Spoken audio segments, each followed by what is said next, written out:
Alors voici ici des exercices sur le logarithme, donc en première série, ces exercices-là, où il y a des limites et des calculs algébriques, c'est-à-dire des inégalités. Alors vous avez ce premier exercice comme exemple des exercices de ce type, qui sont du type donc ln x à la puissance p, ln x à la puissance p, x à la puissance p, ln x à la puissance n. Vous avez ici donc la limite usuelle que nous avons établie dans le cours, c'est celle-là. X ln x est égal à 0. Tous les autres exposants dans l'autre programme sont à démontrer, c'est-à-dire s'il y a des exposants autres que 1, 1, donc on vous posera la question soit d'admettre le résultat, soit de le montrer. Alors si vous avez, si p est supérieur ou égal à n, on se ramène à ce cas.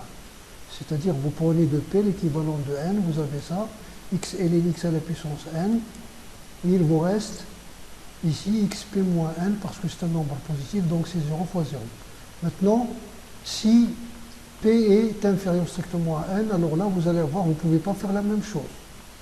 Vous pouvez faire la même chose, c'est-à-dire vous ne pouvez pas écrire ça, x à la puissance, x tend vers 0, si p est inférieur à s, donc c'est-à-dire x ln x à la puissance p, qui est le petit, multiplié par ln x à la puissance n moins p. Alors là, c'est une limite usuelle, c'est 0, mais ça c'est l'infini. Plus ou moins l'infini, ça dépend, est-ce que n moins p est pair ou impair. Donc ça c'est une forme indéterminée, donc il faut lever l'indétermination. Généralement, pour lever l'indétermination, on pose un changement de variable, c'est t est égal à x à la puissance un nombre r, et r c'est quoi? R c'est l'inf des petits, inf pq, ça c'est en général, sur le sup, le petit sur le grand, sup des deux, pq. Dans ce deuxième cas-là, si vous faites ici, donc l'inf c'est p et le sup c'est n.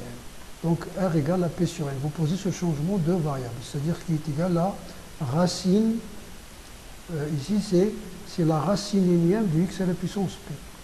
Bien, si vous oubliez ça, qu'est-ce que vous faites? Vous mettez tout sous la forme, sous le grand exposant. C'est-à-dire ici, vous avez, on a supposé ici P inférieur à N, bien sûr. Sur le grand exposant, donc vous allez avoir limite x tend vers 0 plus de x ln x, le tout à la puissance n. Or ici, vous avez ln x à la puissance n, et ici, vous devez mettre P sur n. Comme ça, vous n'aurez rien changé. Donc limite x tend vers 0 plus de x à la puissance p sur n, multiplié par n sur p, multiplié par l de x à la puissance p sur n. Le tout à la puissance n. Maintenant, si vous descendez là l'exposant, règle du logarithme, ln de a à la puissance n est égal à n ln de a, donc vous descendez, vous avez ça. Donc vous allez avoir limite x tend vers 0 plus de n sur p à la puissance n. Vous pouvez faire sortir, nous savons que la limite de kf est égale à k limite de f, donc la linéarité de la limite, donc vous faites sortir ça. Il vous reste ici donc t, ln t, le t à la puissance n. Qu'est-ce que c'est que t? T c'est x à la puissance p sur n. Et t tend vers, bien sûr, 0. Et vous avez donc, ici c'est 0 à la puissance n, c'est 0. Donc c'est ce que vous faites généralement. On va le faire pour cette limite-là. Donc vous allez avoir limite x tend vers 0 plus de x à la puissance 3 ln de x à la puissance 5. Donc on va commencer par mettre sous le plus haut exposant x ln x à la puissance 5. Et vous dites je n'ai pas ici 5, je vais mettre donc 3 sur 5. Et vous faites apparaître la variable limite x tend vers 0 plus x 3 sur 5, 5 sur 3 ln de x à la puissance 3 sur 5. Règle sur le logarithme, vous descendez ça, il se simplifie.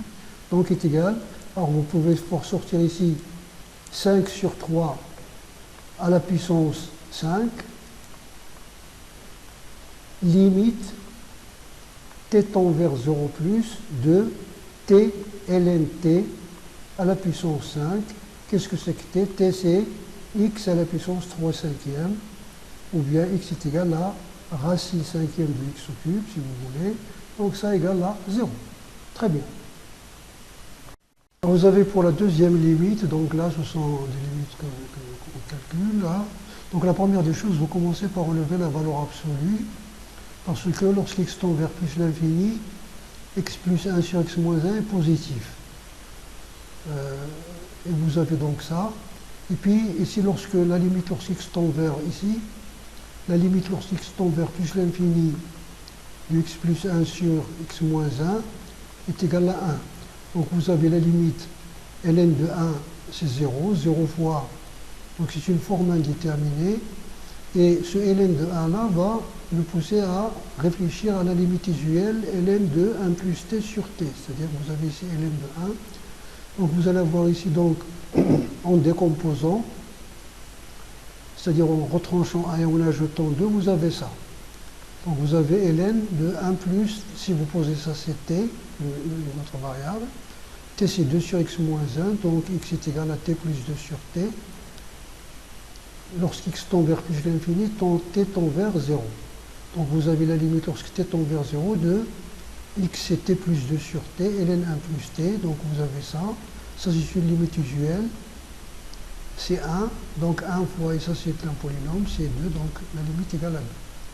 Or, pour cette limite, vous avez ln, donc voici une façon de faire, il y a d'autres façons bien sûr. Vous avez ici ln de 1 plus x sur ln x. Donc ici, vous factorisez par x. Vous utilisez donc le logarithme du produit est égal à la somme des logarithmes. Voici. Vous décomposez, ln x sur x c'est 1. Vous avez celui-là. Vous multipliez, vous divisez par x. Donc on multiplie par x et on divise par x. Pour faire sortir des limites qu'on connaît usuelles. Donc vous avez ici la limite lorsqu'x tend vers plus l'infini de x, ln 1 plus x, c'est la limite lorsque t tend vers 0 de ln 1 plus t sur t, avec t c'est 1 sur x, donc est égal à 1. Et la limite de x, ln x c'est plus l'infini, donc ça c'est la limite c'est 0. Donc la limite c'est 0, donc 0 fois 1 plus 1 c'est 1. Donc voici donc cette limite-là. Bien sûr, elle est sous-entendue ici dans le programme de cette terminale, vous n'avez pas le droit d'utiliser dans un devoir, par exemple, la règle de l'hôpital, le théorème de l'hôpital, c'est-à-dire la dérivée sur la dérivée, comme vous n'avez pas le droit d'utiliser des équivalents. Donc il faut utiliser le calcul avec les limites usuelles. Alors pour cette limite, donc vous avez ici donc la forme indéterminée 0 sur 0, donc vous allez avoir ici ln de cosinus ici, cosinus ça vous donne 1, donc ça va vous faire penser à la limite usuelle ln t sur t moins 1. Donc cosinus x, donc vous allez ici donc, comme ça tend vers 1, donc vous allez diviser par cosinus x moins 1, ln t sur t moins 1. Multiplié par la partie, donc la quantité par laquelle vous avez divisé, cosinus x moins 1. Donc ça, cosinus x moins 1, c'est moins 2 sinus carré x sur 2. C'est moins 2 sinus carré x sur 2. Cosinus alpha moins 1, c'est moins 2 sinus carré alpha sur 2. Et cosinus alpha plus 1, c'est 2 cosinus carré. Parce que cosinus carré alpha sur 2, cos alpha, c'est cos carré moins sin carré alpha sur 2. Voilà. Donc vous avez donc ça. Donc vous avez ici égal. Ici vous avez un moins. Donc cette limite-là, c'est une limite usuelle. Tangente x sur x, c'est 1 avec le moins, c'est moins 1. Ou bien vous pouvez faire sortir le moins à l'extérieur. Linéarité de la limite. Donc vous avez ici, et cette limite ici, c'est 1. Parce que vous avez ici, c'est la limite de ln cosinus x sur x cosinus x moins 1. Si vous posez cosinus x égale à t, vous avez ça. Lorsque tx tend vers 0, cosinus 0 égale à 1. Voilà. Alors pour la limite suivante, donc cette limite-là, 1 plus x à la puissance alpha, alpha étant un réel non nul, sur x. Alors vous avez donc cette limite, c'est ça. Donc 1 plus x à la puissance alpha, c'est exponentielle alpha ln de 1 plus x alpha. Nous avons vu donc que dans le ici, donc x est égal à exponentielle ln x. Avant même de voir la réciproque de ln. Sans la réciproque de ln, nous avons ça. Parce que vous avez donc Si vous avez donc y est égal à e de x, si vous passez au logarithme, vous allez avoir ln y est égal à ln de e de x. Si vous utilisez la propriété, c'est ln de e, c'est égal à 1. Donc ici, mais ici avec la restriction que ici dans le cours sur le logarithme, x est un rationnel, x est un nombre rationnel. Ici, il s'agit de réel, d'accord? C'est-à-dire la propriété que vous avez, c'est sur les rationnels.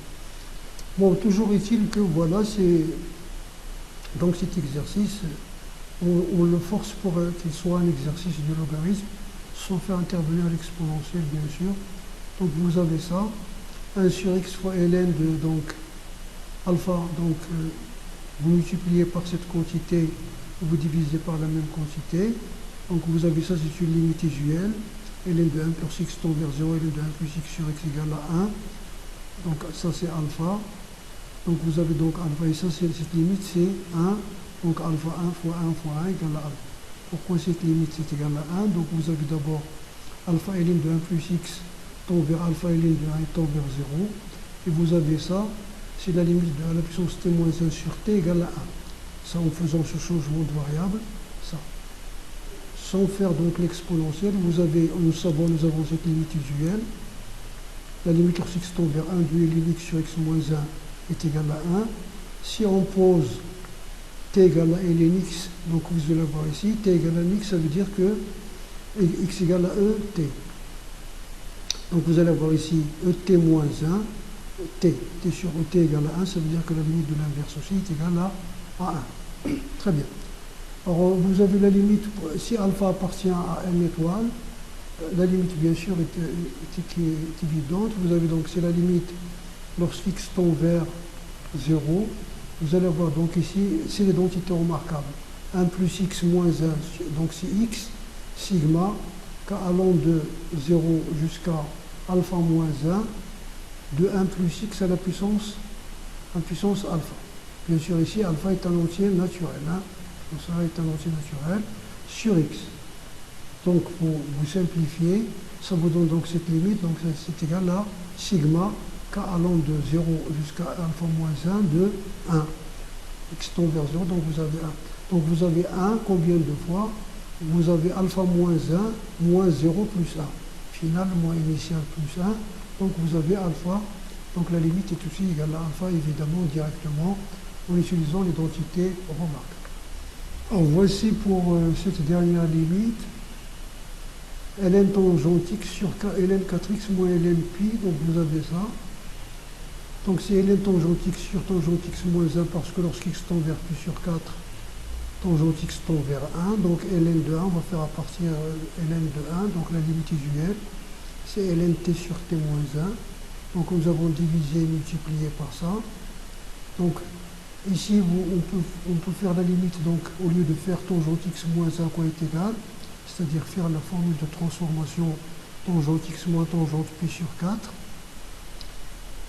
donc qui est égal à tangente x moins pi sur 4 multiplié par 1 plus tangente x. Donc vous avez ici, au lieu de faire ça, on va faire des taux d'accroissement. Donc vous allez avoir tangente x moins 1 sur x moins pi sur 4, parce que 1 c'est tangente pi sur 4. Nous avons divisé par x moins pi sur 4, on va multiplier, donc voici. Vous avez ici, dans ce cas, la limite ln tangente x sur tangente x moins 1 est égale à la limite lorsqu'y tend vers 0 de ln y sur y moins 1 en posant y égale à tangente x, et ça c'est une limite qui est égale à 1. Donc voici. Ici, vous avez donc c'est le taux d'accroissement, c'est tangente x moins tangente pi sur 4 sur x moins pi sur 4. Donc c'est le nombre dérivé de la tangente. Cette écriture est un habit d'écriture, ça. C'est le nombre dérivé de la tangente en pi sur 4. Donc c'est 1 plus tangente carré pi sur 4, c'est-à-dire 2. Vous avez x moins pi sur 4, c'est x moins pi sur 4 sur f de x moins f de pi sur 4. Avec f de x, c'est ln de 4x. Donc ln de 4x, ln de 4 fois pi sur 4, c'est-à-dire ln de pi. Et la dérivée de donc f' de x, donc c'est u' sur u, donc c'est 1 sur x. 1 sur x, parce que ln de 4x, c'est ln de 4 plus ln de x. Et la dérivée, donc ça c'est une constante, si vous voulez. La dérivée de ln de x, c'est 1 sur x. Donc vous avez donc c'est 1 sur x. Donc 1 sur la dérivée, c'est x. Donc 1 sur la dérivée en pi sur 4, c'est pi sur 4. Donc le résultat, c'est pi sur 2. Le deuxième exercice, donc on nous propose cette fonction ln x plus 1 sur x moins 3 plus 2x plus 1. Alors la première question, il s'agit de montrer que f de 2 moins x moins 6, de calculer plutôt f de 2 moins x moins 6 pour tout x appartenant à d de f. Qu'est-ce que c'est que d'abord ce domaine de définition? Alors pour tout nombre réel x appartient à d de f, si et seulement si x plus 1 sur x moins 3 est supérieur strictement à 0 et cette quantité est définie, c'est-à-dire le dénominateur est différent de 0. Dans ces conditions, le signe du produit, du rapport est égal au signe du produit. C'est-à-dire le rapport et le produit, c'est-à-dire si A différent de B différent de 0, AB et AB ont même signe. Bien sûr, AB différent de 0. Si on ne considère pas 0 comme étant un signe. Donc vous avez ici A sur B et AB en même signe. Ce qu'on écrit aussi parfois, signe de A sur B est égal à signe de AB. Bien sûr, on va prendre AB différent de 0 en considérant que 0 ce n'est pas un signe. Donc, ceci est supérieur strictement à 0 à l'extérieur des racines. C'est-à-dire de moins l'infini à la petite racine, union de la grande racine à plus l'infini. Donc voici le domaine de définition. Si on prend un élément de d de f, s'il est sur l'intervalle 3 plus l'infini, alors x est supérieur à 3, vous multipliez par moins 1 et vous ajoutez 2, donc 2 moins x est inférieur à moins 1, ça veut dire 2 moins x appartient à d de f. De même, si x appartient à moins l'infini moins 1, c'est-à-dire il est supérieur certainement à moins 1, la même chose, la même opération, vous multipliez par moins 1 et vous ajoutez 2, vous avez bien sûr 2 moins x appartient à d de f. Donc quel que soit x appartenant à R, x appartient à d de f, et 2 moins x appartient à d de f. Vous avez un demi de 2 moins x plus x est égal à 1, c'est-à-dire le milieu de 2 moins x, ça veut dire que ces deux nombres-là sont symétriques par rapport à 1. Donc vous avez ici moins 1, 3. Vous avez ici 2 moins x plus x, c'est ça. Donc vous avez ici 1, ici 1. Donc l'image le symétrique de 2, c'est 0. Le symétrique de 3, c'est moins 1. Donc le symétrique de cet ensemble-là, c'est cet ensemble-là. Très bien. Alors f de 2 moins x moins 6 est égal à quoi? Est égal à ln de 2 moins x plus 1, vous avez donc plus 2 facteurs de 2 moins x plus 1 moins 6, c'est-à-dire plus 1 moins 6. Donc vous avez donc c'est moins 5. Très bien. Donc vous multipliez ici par moins, ici vous allez avoir 1 moins x, 3 moins x, pardon. En multipliant par moins 1, vous multipliez le numérateur et le dénominateur par moins 1, vous avez ça. Ici, vous avez la limite donc ln de alpha est égal à moins ln de 1 sur alpha, donc x plus 1 sur x moins 3, donc avec le moins ici, égal à moins f de x. Très bien. La question suivante, c'est calculer cette limite-là. Donc la limite de f de x moins 2x moins 1, c'est en retranchant, il vous reste ça. Vous avez la limite de cette parenthèse est égale à 1, c'est-à-dire plus haut degré sur plus haut degré, et ln est continu en 1. Donc la limite de ln de cette parenthèse est égale à ln de 1 égale à 0. Ça veut dire que cette limite est égale à 0.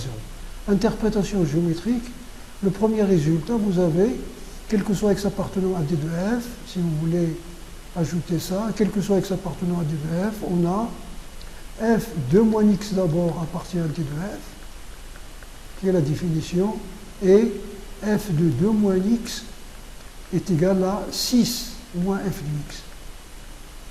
Donc nous avons vu donc, dans le cours, si vous avez 2a moins x appartient à d de f, et f de 2a moins x est égal à 2b moins f de x, alors le point I de coordonnées AB est un centre de symétrie. Dans ce cas-là, vous avez f de 2 moins x, ça veut dire 2 fois 1, donc le centre de symétrie c'est 1, 3. Et vous avez le 3 n'appartient pas bien sûr aux données de définition, ce n'est pas nécessaire. C'est-à-dire le centre de symétrie peut être à l'extérieur du domaine de définition, comme l'axe de symétrie. Vous avez ici limite de f de x moins de x est égal à 0, ça veut dire que la droite de x plus 1, l'équation de x plus 1, est asymptote oblique à la courbe au moyen-âge de moins l'infini.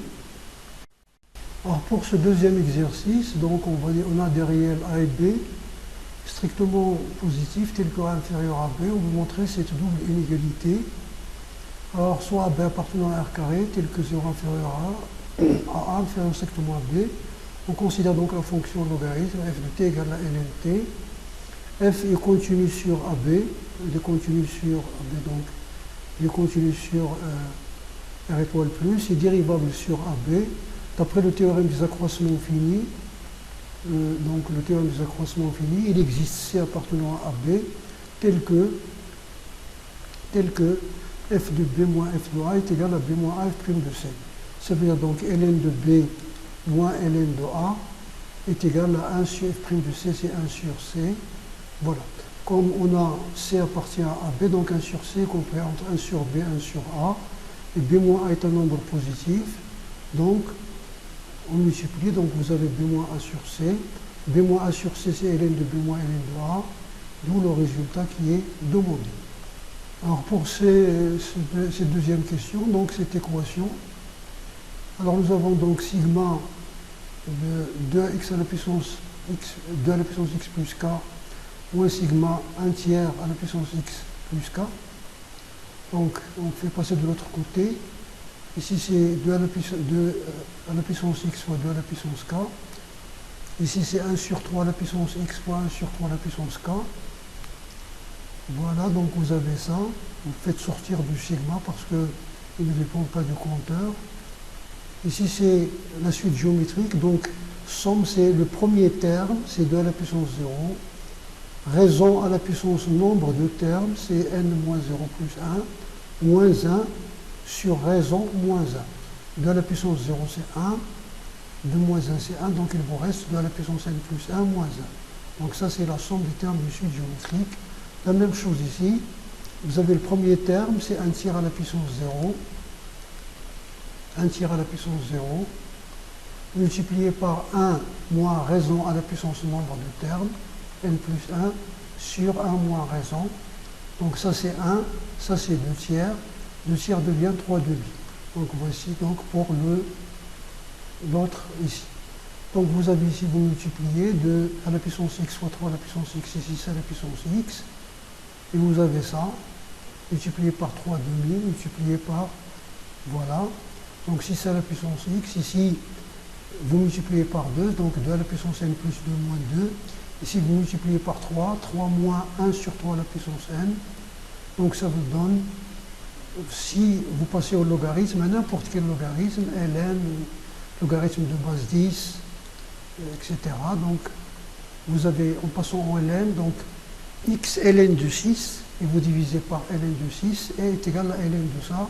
Donc vous allez avoir ici 2 à la puissance n plus 2 moins 2 au numérateur. Au numérateur, vous allez avoir 3 moins 3 à la puissance moins n. Voilà. Bien sûr, cette quantité de votre logarithme est positive. Parce que vous avez 3 moins 3 à la puissance moins 1 sur 3 à la puissance n, y compris entre 2 et 3. Il prend la valeur 2 pour n égale à 0. Et lorsque n tend vers plus l'infini, il prend la valeur 3. Donc inférieur strictement à 3. Vous avez ce nombre en bas, c'est supérieur strictement à 0. Donc cette écriture est possible. Alors le dernier exercice, on va montrer que ce produit est inférieur à 1. L'exercice nous propose d'étudier cette fonction. Pourquoi étudier cette fonction?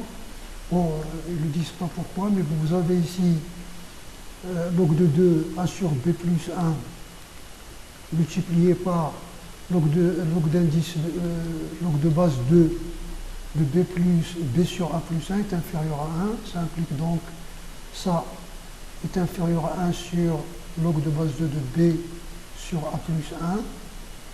Le log de base a de x est égal à log de base a de x est égal à ln x sur ln a. Ln x sur ln a, bien sûr, pour tout a qui est a supérieur à 0 et a différent de 1. Donc le logarithme de base a Donc vous avez ça.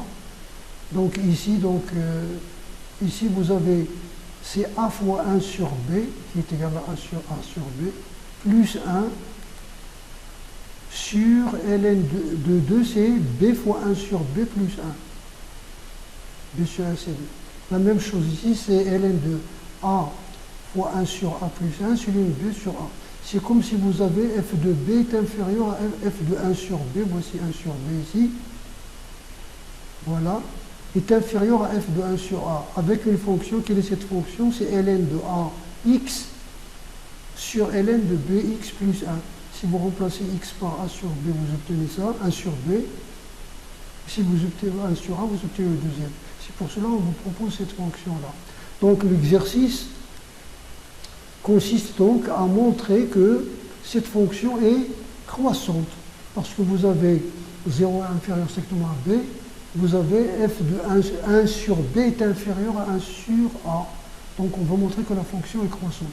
Pour montrer qu'elle est croissante, donc il suffit de calculer donc sa dérivée. D'abord, il est défini sur, cette fonction-là est définie sur r étoile plus, parce que bx plus 1 est supérieur strictement à 1, parce que bx est un nombre strictement positif. De même, ax plus 1 est supérieur strictement à 1. Donc, les deux logarithmes sont supérieurs strictement à 0. Bien. Donc bx plus 1 supérieur strictement à 0. F est dérivable sur 0 plus l'infini. D'abord, f est dérivable parce que vous avez ici f ln2, c'est la composée de ln et de la fonction binôme ax plus 1. Donc, toutes les deux sont dérivables sur r plus. Donc, vous avez les dérivables comme rapport de deux fonctions dérivables. Sa dérivée, c'est donc le dénominateur au carré. La dérivée du numérateur, c'est a sur ax plus 1, multiplié par le dénominateur. Moi, la dérivée du dénominateur, c'est b, donc c'est symétrique. B sur bx plus 1 fois la ln de ax plus 1. Donc vous avez ça. Le dénominateur, si vous faites le dénominateur commun, donc vous allez avoir, le dénominateur commun, c'est ln de ax plus 1, bx plus 1. Vous avez ici ce carré, et vous avez cette fonction-là. Alors vous avez bx plus 1 est supérieur à x plus 1. ln bx plus 1 est supérieur à ln plus à x plus 1 parce que ln est croissante. Mais a n'est pas supérieur à b. Donc vous ne pouvez pas faire l'encadrement direct. C'est-à-dire, d'accord, vous avez bx plus 1 est supérieur à x plus 1. Les ln sont supérieurs. Donc le produit est supérieur, mais a n'est pas supérieur à b, donc il n'y a pas de compatibilité. Donc on va chercher le signe de cette quantité-là. Le signe de cette quantité-là qu'on va nommer g de x, la voici, on va chercher son signe. Donc on va la dériver parce qu'il est dérivable, parce que c'est un produit de fonctions dérivables, quel que soit x supérieur à 0, sa dérivée c'est quoi? Donc vous avez la dérivée de ce rapport-là, c'est, donc vous avez c'est AB, ln de bx plus 1, plus a facteur de bx plus 1, la dérivée de celui-là c'est b sur bx plus 1. La même chose ici, il suffit de changer b par a. Donc vous allez AB ln de x plus 1 moins donc b facteur de ax plus 1, b facteur de ici donc multiplié par ax plus 1, c'est la même chose. Donc ici, les deux termes ici se simplifient parce que il vous reste ici AB et AB se simplifie. Donc il vous reste AB facteur de ln bx plus 1 moins ln ax plus 1, c'est-à-dire le logarithme du rapport que voici. Vous avez ici, si vous voulez, b est supérieur à 1, b est supérieur à a, b supérieur strictement à a, c'est équivalent à dire, si vous multipliez par un nombre strictement positif et vous ajoutez 1, vous allez avoir ici la même chose. Puisque donc ça est supérieur à 1, ça veut dire que le rapport est supérieur strictement à 1. Bx est supérieur à 1, d'où le logarithme est positif. Donc la fonction g est croissante. Puisqu'elle est croissante sur 0 plus l'infini, donc quel que soit x appartenant à 0 plus l'infini, x supérieur ou égal à 0, g de x est supérieur à g de 0. Qu'est-ce que c'est que g de 0? Si vous remplacez ici x par 0, vous allez avoir a ln de 1 moins b ln de 1, c'est-à-dire 0. Donc g de x est supérieur à 0. Puisque g de x et f' de x a le signe de g de x, parce que le dénominateur est positif, alors, quel que soit x là, f' est supérieur égale à... Alors, donc vous avez ça. Quel que soit f' de x est supérieur ou égal à 0. Donc f est croissante sur 0 plus l'infini. Comme vous avez a est inférieur à b, cela implique f de b est inférieur à f de a. C'est ce que nous voulons démontrer. Ou bien, sans faire ce passage-là, on l'a fait pour tout simplement vous montrer cette indication que l'exercice donne, lui est-ce qu'il la parachute. C'est pour cela que nous avons fait comme ça. Sinon, si vous ne voulez pas savoir, vous commencez par étudier la fonction, c'est-à-dire vous commencez l'exercice ici. C'est-à-dire là, vous commencez l'exercice ici, là. Vous commencez, donc la fonction est dérivable, et vous cherchez comment. Très bien. Donc voilà pour cet exercice. Il y a je crois, une vidéo aussi que là, voici cette vidéo sur cette chaîne, si vous voulez la voir aussi, où il y a le calcul sur le logarithme et des suites, etc., qui est aussi important.